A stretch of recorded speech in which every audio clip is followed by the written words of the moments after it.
It was Christmas Day, and Toddy and Tita were alone. Papa and Mama had gone out west to see their big boy who was ill.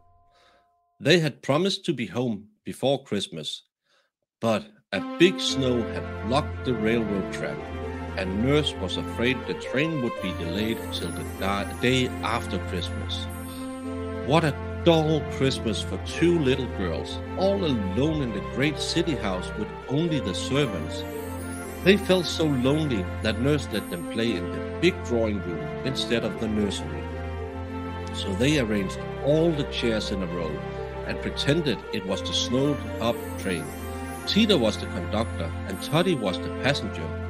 Just as they were in the midst of it, they heard music in the street, and, running to the window, they saw a little boy outside, singing and beating his tambourine. "Why," said Tita, "his feet are all bare." Does he hang up both stockings and his shoes too?" said Toddy. "Let's open the window and ask him." But the great window was too high to reach, so they took Papa's cane and pushed it tip.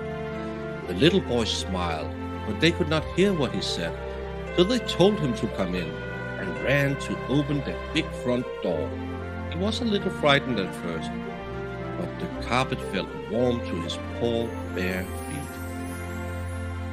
He told them his name was Guido, and that he had come from Italy, which is a much warmer country than ours, and that he was very poor, so poor that he had no shoes, and had to go singing from house to house for a few pennies to get some dinner, and he was so hungry.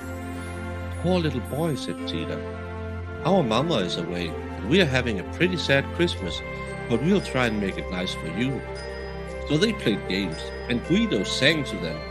Then the folding doors rolled back, and there was the dinner room and the table all set, and Thomas, the black waiter, smiling just as if it had been a big dinner party instead of two very little girls. Nurse said, "Well, I never," when she saw Guido, but she felt so sorry for the lonely little girls that they let him come to the table.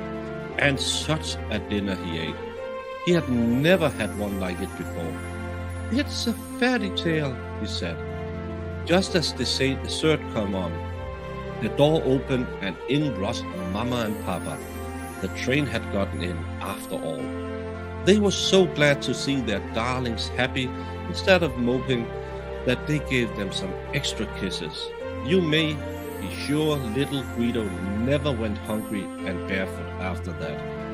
Long afterwards he would say, "That was a fairy Christmas." That night, after Tita had said her prayers, she said, "Mama, I know something.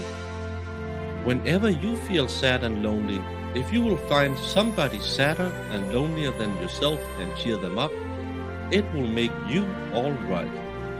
And I think that is the very best kind of a Christmas lesson of love, don't you?